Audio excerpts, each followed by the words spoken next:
بسم اللہ الرحمن الرحیم۔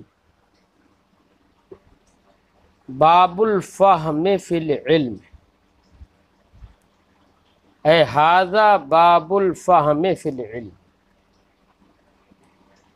یہ علم کی فہم کا بیان ہے۔ علم کی فہم، فہم فی العلم، فہم علم کا بیان ہے۔ ظاہر بات ہے یہاں پر الفہم مضاف ہے اور فی الفہم لفظی حرف جر کے ساتھ یہ مضاف الیہ ہے، اور مضاف مضاف الیہ کا غیر ہوتا ہے۔ اس سے یہ پتہ چلتا ہے کہ علم اور ہے اور فہم علم اور ہے، دونوں الگ الگ ہیں۔ علم کسے کہتے ہیں؟ تو علم کی تعریف کچھ لوگوں نے تو یہ فرمائی، العلم ہوا صفت یتجلی بها المذکور لمن قامت ہی بھی۔ علم ایسی صفت ہے جس سے وہ تمام چیزیں نمایاں اور آشکار ہو جاتی ہیں، جن کا بھی ذکر ہو، جو بھی مذکور ہو،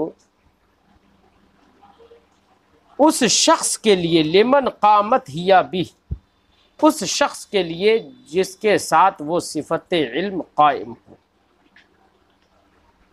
جبکہ علم کی ایک تعریف یہ بھی کی گئی ہے، العلم صفت توجب تمییزا لا يحتمل النقیض۔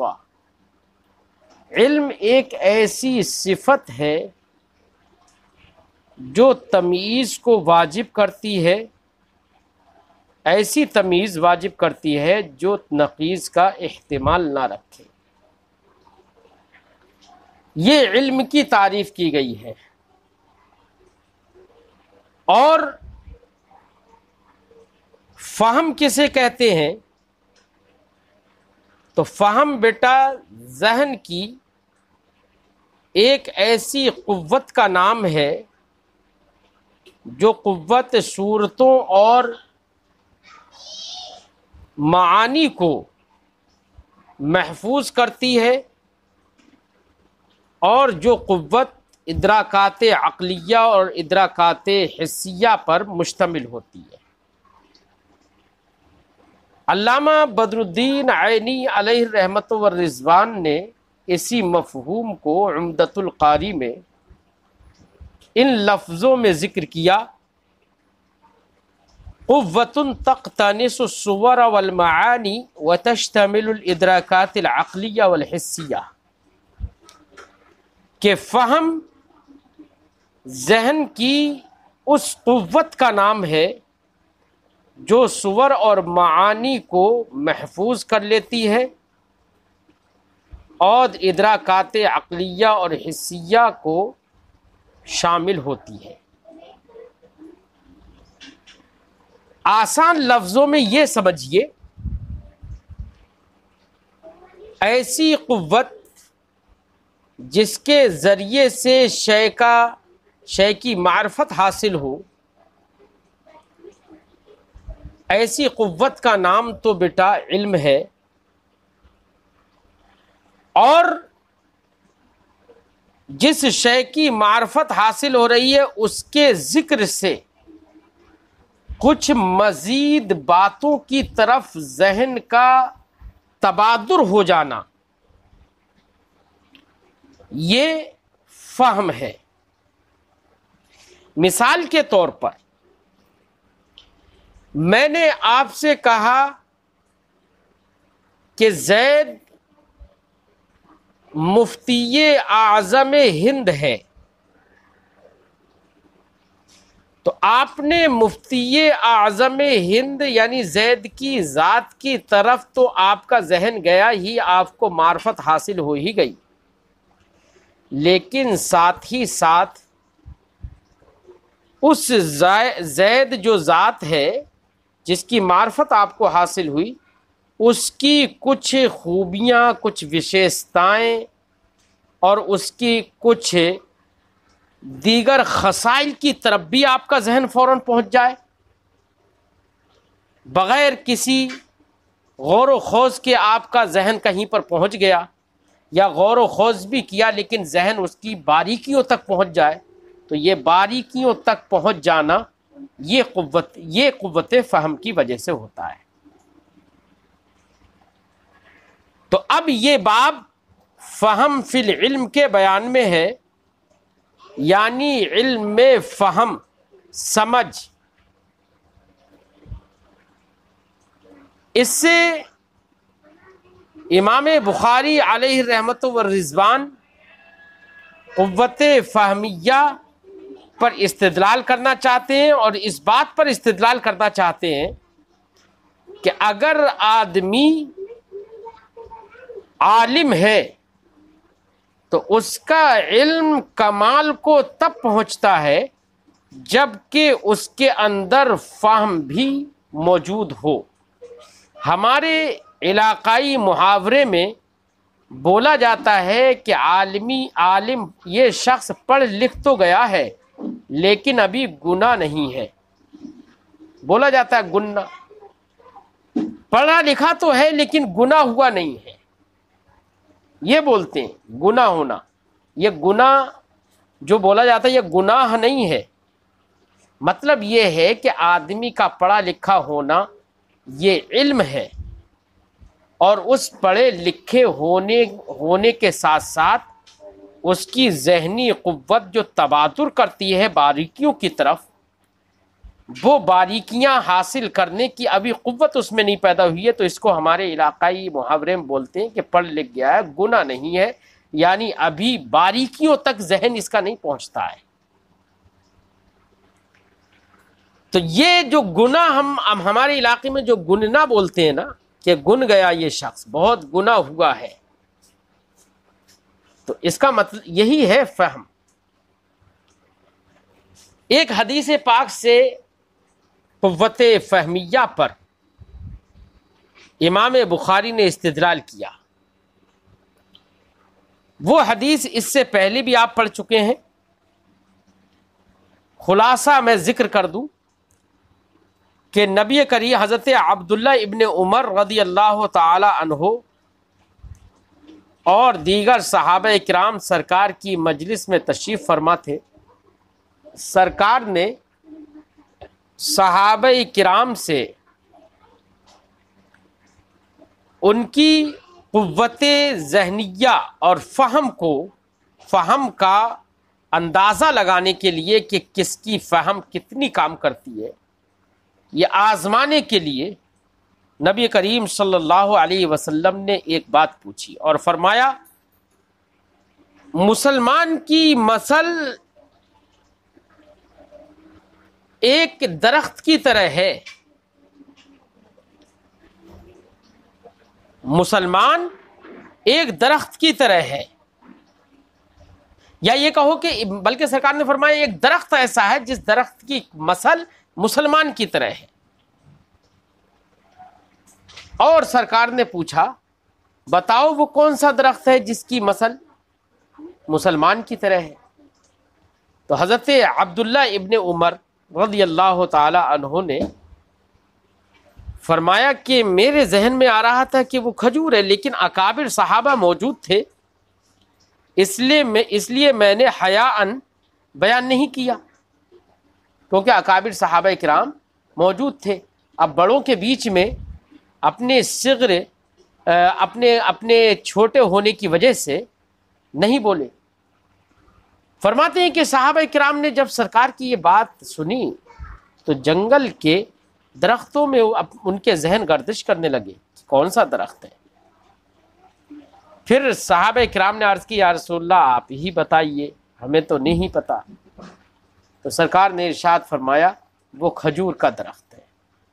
اب دیکھو باقی حدیث آپ پڑھیں گے ابھی، اور اس سے پہلے گزر چکی ہے۔ اب اس حدیث سے امام بخاری نے یہ استدلال کیا کہ دیکھیے حضرت عبداللہ ابن عمر رضی اللہ تعالیٰ عنہ، صحابہ کرام تمام کے پاس علم ہے، ایسا بھی ممکن ہے کہ تمام صحابہ کرام حیاءً سرکار کے سامنے بولنا نہیں چاہا ہو، لیکن علم تو سب کے اندر ہے، لیکن حضرت عبداللہ ابن عمر کے اس فرمان سے استدلال کیا کہ آپ نے فرمایا کہ میرے ذہن میں یہ بات آئی کہ وہ کھجور کا درخت ہے۔ یہی دیکھو باریکی تک ذہن کا تبادر کر جانا، پہنچ جانا، باریکی کو حاصل کر لینا، یہی قوت فہمیہ ہے جو حضرت عبداللہ ابن عمر کو اللہ نے عطا فرمائی۔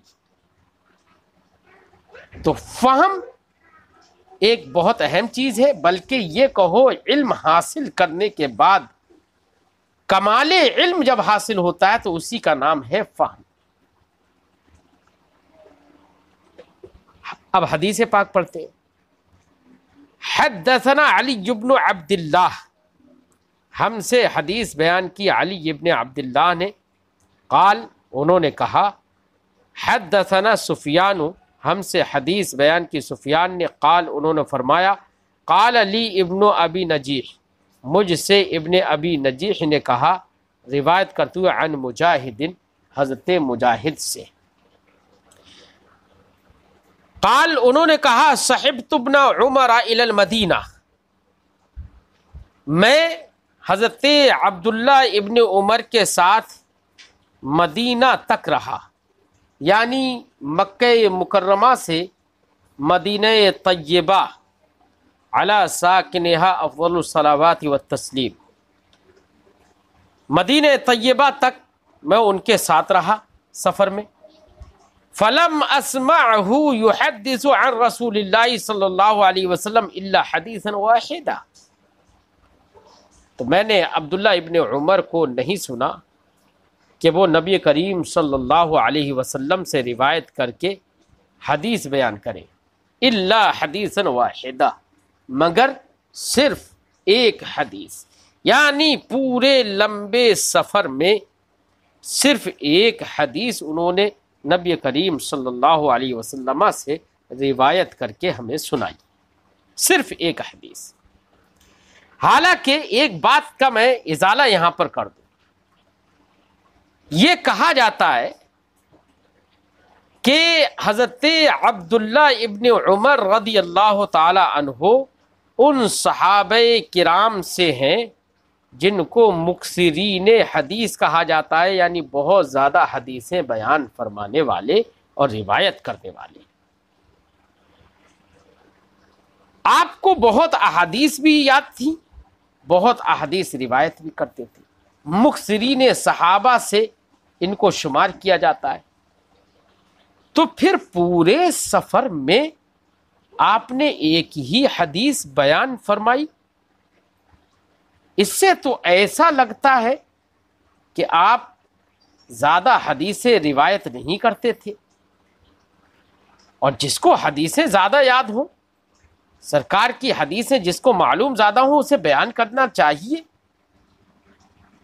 تو کیا اس سے کتمان علم کا شبہ تو نہیں ہو رہا ہے؟ بالکل ہو رہا ہے۔ تو اب اس شبہے کا ازالہ کیا ہوگا؟ تو اس کے میں بیٹا چند جواب ذکر کرتا ہوں۔ علامہ بدر الدین عینی علیہ الرحمۃ والرضوان نے عمدۃ القاری میں چند جواب عنایت فرمائے۔ ایک تو جواب انہوں نے یہ ذکر فرمایا کہ حضرت عمر بن خطاب رضی اللہ تعالی عنہ، جو کہ حضرت عبداللہ ابن عمر رضی اللہ تعالی عنہما کے والد محترم ہیں، انہوں نے فرمایا اقل الحدیث عن رسول اللہ صلی اللہ علیہ وسلم، ان کا فرمان ہے کہ حدیث کو رسول کریم سے روایت کرتے ہوئے حدیثیں کم بیان کیا کرو۔ کیوں یہ قلت کا حکم کیوں دیا؟ وہ اس لیے کہ کہیں ایسا نہ ہو کہ حدیث بیان کرے اور بیان کرنے میں خطا ہو جائے، تو جتنی زیادہ حدیثیں بیان کریں گے اتنی خطا ہوں گی، اس لیے کم حدیثیں بیان کیا کرو۔ تو حضرت علامہ بدر الدین عینی علیہ الرحمۃ والرضوان فرماتے ہیں کہ اپنے والد محترم کے فرمان پر عمل کرتے ہوئے حضرت عبداللہ ابن عمر کم حدیثیں بیان کرتے تھے، احتیاط کے پیش نظر۔ ایک اور بھی جواب ذکر کیا، فرمایا کہ چونکہ یہ حالت سفر تھی، اور کوئی ضروری نہیں ہے کہ حالت سفر میں جب سفر کرے آدمی تو اس وقت اس کے اندر نشاط اور پھرتی اور رغبت ہو، تھکن ہوتی ہے، تھکاوٹ ہوتی ہے، تو تھکاوٹ اور تھکن کی وجہ سے ہو سکتا ہے آپ نے حدیث زیادہ بیان نہیں کی، صرف ایک ہی حدیث سنائی۔ اور یہ بھی ممکن ہے، جواب میں ایک جواب یہ بھی ارشاد فرمایا کہ یہ بھی ممکن ہے کہ حضرت عبداللہ ابن عمر رضی اللہ تعالی عنہ کی عادت یہ تھی کہ جب ان سے سوال کیا جاتا تھا تب وہ حدیث جواب میں عنایت فرماتے تھے، سنا دیتے تھے۔ اب انہوں نے پورے سفر میں ایک ہی سوال کیا، اس لیے ایک حدیث ان کو سنا دی۔ تو اس سے یہ لازم نہیں آتا ہے کہ آپ زیادہ حدیثیں بیان کرنے والے نہیں تھے، یا یہ کہ ہو سکتا ہے کہ فرصت ہی نہ ملی ہو کہ حدیث زیادہ بیان کرے۔ بہرحال یہ چند جواب میں نے ذکر کر دیے۔ فرماتے ہیں کہ میں حضرت عبداللہ ابن عمر کے ساتھ مدینہ طیبہ علی ساکنہا افضل الصلوات والتسلیم کے ساتھ رہا تو میں نے ان سے نہیں سنا کہ وہ نبی کریم صلی اللہ علیہ وسلم سے روایت کر کے حدیث بیان کرتے ہوں، الا حدیثا واحدہ، مگر ایک حدیث۔ قال، حضرت عبداللہ ابن عمر نے جو حدیث سنائی وہ کیا حدیث تھی؟ فرمایا بیان کرتے ہوئے، کننا عند النبی صلی اللہ علیہ وسلم فأتی بجمار، ہم نبی کریم علیہ تحیۃ و تسلیم کی بارگاہ میں تھے، فأتی بجمار، تو سرکار کی بارگاہ میں کھجور کا گوند لایا گیا۔ گوند سمجھتے ہو؟ درختوں سے جو دودھ نکلتا ہے، اگر ان کو توڑو تو ان سے دودھ نکلتا ہے، وہی دودھ جم جاتا ہے تو وہی گوند کہلاتا ہے۔ تو کھجور کے درخت کا گوند لایا گیا، جمار۔ فقال، تو سرکار نے ارشاد فرمایا، ان من الشجر شجرۃ مثلها كمثل المسلم، بے شک ایک درختوں میں سے ایک درخت ہے جس کی مثل مسلمان کی سی ہے۔ فأردت ان اقول هي النخلة، تو میں نے چاہا کہ میں کہہ دوں یا رسول اللہ وہ تو کھجور کا درخت ہے، لیکن فرماتے ہیں فإذا انا اصغر القوم، لیکن میں نے دیکھا کہ میں تو قوم میں سب سے چھوٹا ہوں، یعنی یہاں پر جتنے لوگ بیٹھے ہوئے ہیں تمام کے بیچ میں چھوٹا ہوں، سب سے چھوٹا ہوں۔ فسکت، تو فرماتے ہیں میں خاموش ہو گیا، میں نے نہیں بتایا۔ قال النبی صلی اللہ علیہ وسلم، تو نبی کریم صلی اللہ علیہ وسلم نے ارشاد فرمایا، ہی النخلہ، وہ کھجور کا درخت ہے۔ محل استشہاد آپ نے سمجھ لیا کہ حضرت عبداللہ ابن عمر نے فرمایا فأردت ان اقول ہی النخلہ، یہ ہے فہم۔ اسی جملے کی بنا پر اس حدیث کو عنوان باب سے مطابقت ہوئی۔ اگلا باب امام بخاری ذکر کرتے ہیں، باب الاغتیاطی فی العلم والحکمہ، علم و حکمت میں رشک کرنے کا بیان۔ بیٹا عربی زبان میں ایک لفظ آتا ہے غبطہ اور ایک لفظ آتا ہے حسد۔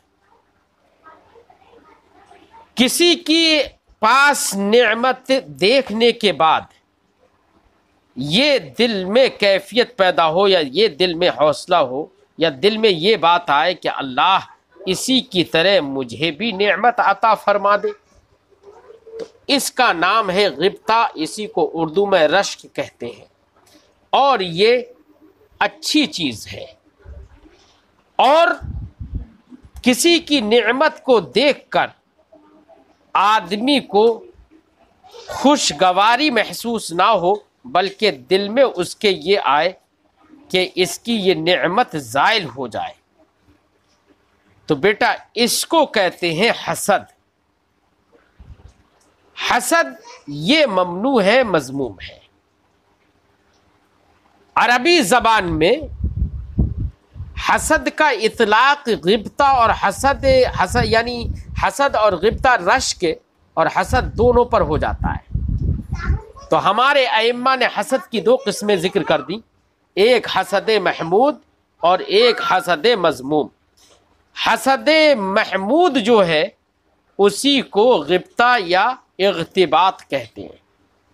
تو یہ باب ہے علم و حکمت میں رشک کرنے کے بیان میں، کہ علم و حکمت پر رشک کیا بھی جاتا ہے اور کرنا بھی چاہیے۔ رشک کرنا چاہیے، حسد نہیں۔ یعنی کسی بڑے عالم کو دیکھیں تو دیکھنے کے بعد یہ دل میں آنا چاہیے کہ اللہ رب العزت اسی کی طرح مجھے بنا دے۔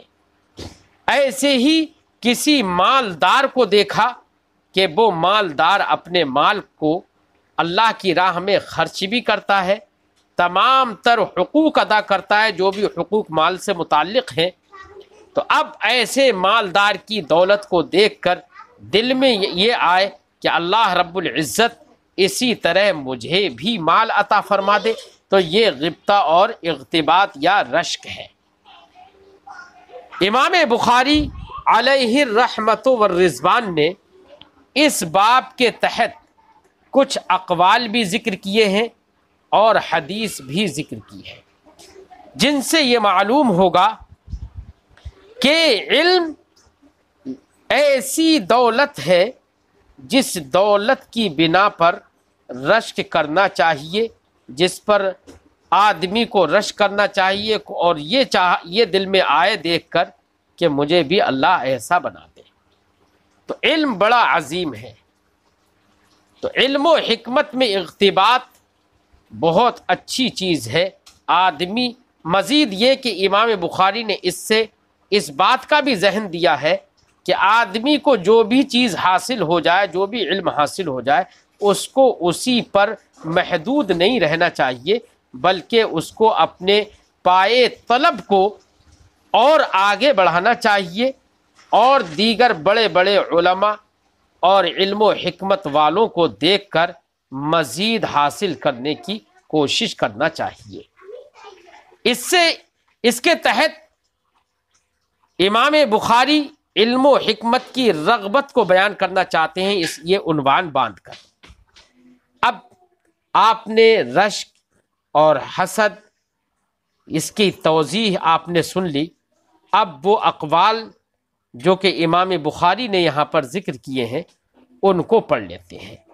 وقال عمر رضی اللہ عنہ تفقہوا قبل ان تسودوا، حضرت عمر رضی اللہ تعالی عنہ نے ارشاد فرمایا، تفقہوا قبل ان تسودوا، تم فقیہ ہو جاؤ یا فقہ حاصل کرو اس سے پہلے کہ تم کو سردار بنایا جائے۔ اگر تسودو یہ سیادت سے ماخوذ ہے تو معنی ہوگا سردار بننے سے پہلے فقہ حاصل کر لو، دینی سمجھ حاصل کر لو۔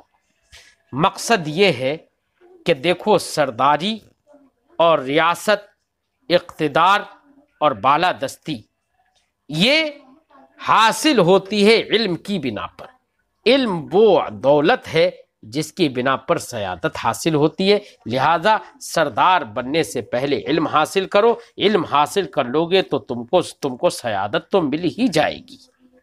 ایک یہ معنی ہو سکتا ہے، اور ایک معنی یہ بھی ہو سکتا ہے کہ سردار بننے سے پہلے علم حاصل کرو، یعنی یہاں پر کہ چونکہ فرمایا گیا الرجال قوامون علی النساء، مرد اپنی عورتوں کے حاکم ہیں، تو حاکم بننے سے پہلے تم علم حاصل کر لو، یعنی شادی ہونے سے پہلے علم حاصل کر لو، جوانی میں حاصل کر لو، تاکہ تمہاری شادی ہو جائے تو بیوی بچوں میں اگر مصروف ہو جاؤ گے تو پھر علم حاصل کرنے کا موقع نہیں مل پائے گا۔ تو یہ بھی ایک معنی محدثین نے ذکر کیا، اور ایک معنی اس کا یہ بھی ذکر کیا ہے محدثین نے کہ ان تسودو یہ سواد سے ماخوذ ہے۔ سواد کا معنی ہوتا ہے سیاہی، تو معنی ہوگا کہ علم حاصل کرو اس سے پہلے کہ تم کو سیاہی کی احتیاج ہو، یعنی ایسی عمر سے پہلے علم حاصل کر لو جس عمر میں بال سفید ہو جاتے ہیں اور لوگوں کو سیاہ کرنے کی ضرورت ہوتی ہے۔ اس سے کوئی یہ نہ سمجھے کہ بالوں کو سیاہ کرنا یہ جائز ہے۔ عام طور سے بال سفید ہو جاتے ہیں تو ان بالوں کو بدلنا اور ان کو سیاہ کرنا یہ ایسے وقت ہی میں ہوتا ہے، تو مقصود یہاں پر ایسے وقت سے پہلے علم حاصل کرنا ہے۔ لہذا یہ سواد سے اگر ماخوذ ہو تو یہ معنی ہوگا۔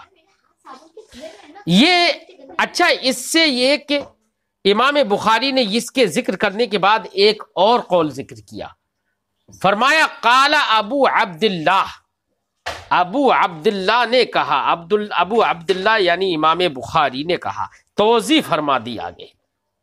کیا فرما دی؟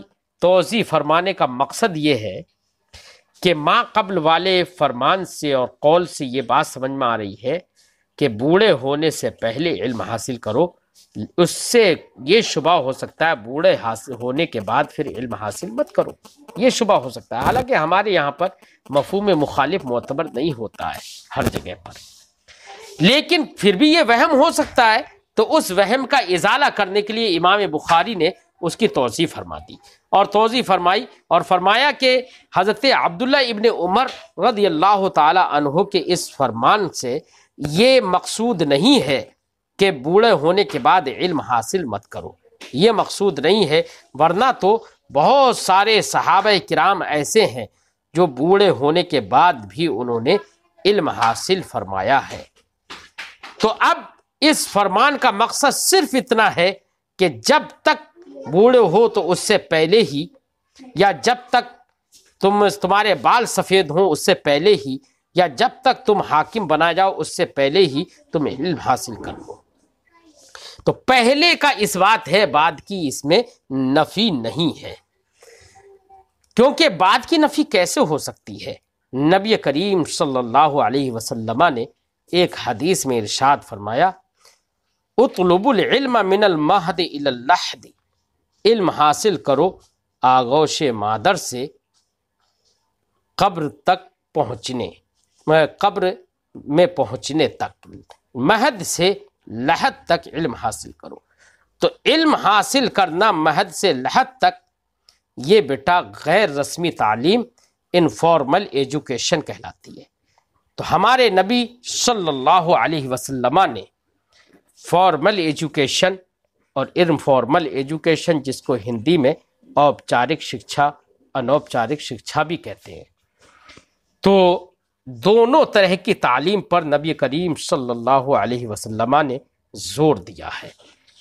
کہیں پر فرمایا اطلب العلم ولو کان بالصین، علم حاصل کرو اگرچہ چین جانا پڑے، یعنی دور دراز کے سفر بھی کرنا پڑے، کسی خاص جگہ پر بھی اگر تمہیں جانا پڑے تب بھی علم حاصل کرو اور جا کر علم حاصل کرو۔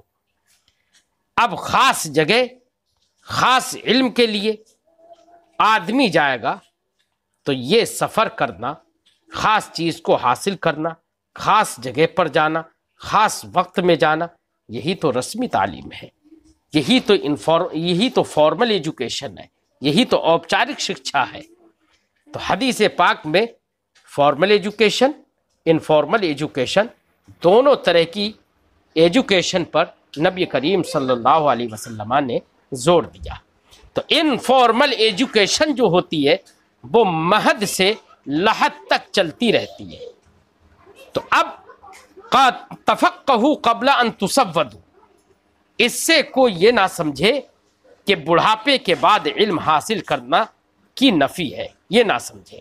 اس کو واضح کرنے کے لیے حضرت امام بخاری نے فرمایا قال ابو عبداللہ، حضرت ابو عبداللہ یعنی حضرت امام بخاری نے کہا وَبَعْدَ أَن تُسَوَّدُوا، بعد ان تسودوا کا معنی یہ ہے